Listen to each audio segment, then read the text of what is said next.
ሰላም እንዴት ናችሁ ጓደኞች? እኔ ያለሁላችሁ ቸራን በነጭ ወሬ መጥታለች ማለት ነው። እንግዲህ ዝንጀሮ የራሷን አታውቅም፣ የሰው መላጣ አይታ ትስቃለች አሉ። አይ ደመቁ አርፈሽ ተቀመጪ። ሄርሜላ እርጉዝ አይደለችም ውሸቷ ናት ምናምን የምትይ ከሆነ ከነ ማስረጃ አምጥተን እንረግጥሻለን ማለት ነው። ከዚህ በፊት ኮሜንትሬሽ ስር የፖስትሽ ፎቶሾፕ መሆኑን ረሳሽ እንዴ? ረሳሹ በአይፎን አቀናብረሽ እንዳመጣሽው ረሳሽ እንዴ? ይሄ ወጣ ገባ እርግዝናሽ ረሳሽ እንዴ? ጨርቅ ጠቅጥቀሽ በወድሽ በኖራ ከተሽ ህዝብ ላይ የተወንሽው እነ ላሜ ቦረ ገንዘብ ብልት አርግተሽ የበላሽው 9 ወር ሙሉ ተውነሽ ተይ እንጂ። ሁሉም ሰው እንዳንቺ ውሸታም ይመስልሻል እንዴ? አንቺ ጋር እርግዝና ጫወታ ከሆነ ሁሉም ሰው ጋር ጫወታ ይመስልሻል እንዴ? አንቺ ስንት ጊዜ ነው አልጋ ላይ ወጣሽው አረገዝኩ ብለሽ ሐኪም ቤት? ከዚህ በፊት ከአብረሽ ጋር 3 ነው 4 ገብተሻል። ከዳኒ ጋር ገብተሻል። ፌክ ስለሆነ ማለት ነው ያንቺ እርግዝና። ስትፈልጊ ታስወርጃለሽ። 3 ጊዜ ማስወረድሽ ራሳሽ እንደ አንቺ ደንቆሮ ማለት ነው። ተከራችተሽ የሰው ልጅ እንደምታመጪ አታውቂም እንዴ? የዘመድ ልጅ ይዘሽ ሶሻል ሚዲያ ላይ ሉሊ ምናምን ብለሽ ስም አውጥተሽበት ትክክለኛ ስሙን ተናገሪ እስቲ። ቤተሰቦቹ ያወጡለት የሚዲያ ሳይሆን እንዴ መቼ አረገሽ? መቼ ወለድሽ? አንቺ ሁሉም ሰው እንዳንቺ ውሸታም ይመስልሻል እንዴ?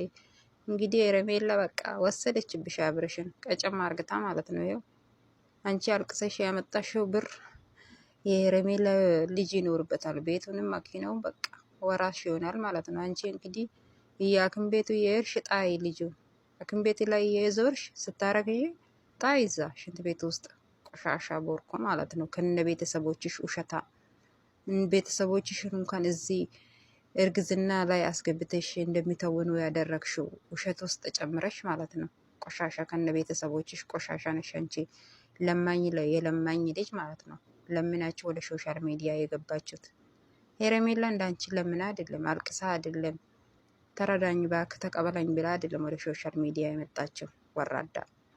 ሰላም በነጭ ወሬ እንደቀጠለ ነው። አድማጭ ተመልካቾች ላይክ፣ ሼር፣ ሰብስክራይብ ያደረጋችሁ የቲክቶክ ጦርነት አሁንም ሊበርድ አልቻለም።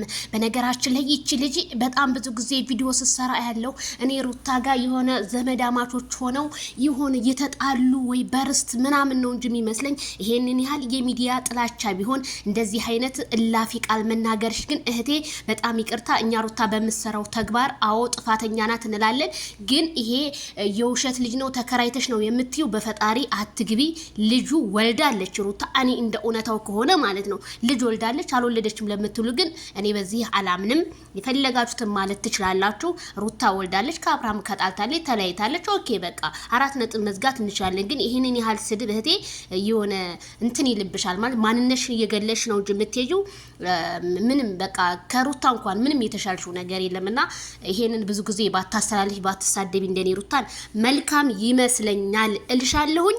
እንግዲህ በጣም ብዙዎቹ ዜድዬ ስልክ ደወልሽ ወይ ለማይክል ጃክሰን እና ለሄርሜላ ምናምን ለምትሉ፣ በነገራችን ላይ ቡታጅራ ላይ የሆነ ችግር ሲፈጠር ማንም ሰው ስልክ እንደማያነሳ ነው የምነግራችሁ። እኔ ምንም ስልክ ሞክሬላቸው ነበረ አልመለሱልኝም። ካሜራማኔም አልመለሰልኝም። የለም ዛሬ ኦንላይን እሱ። ስለዚህ እኔ ምንም የውሸት መረጃ ላቀርብላችሁ ስለማልችል በጣም ይቅርታ።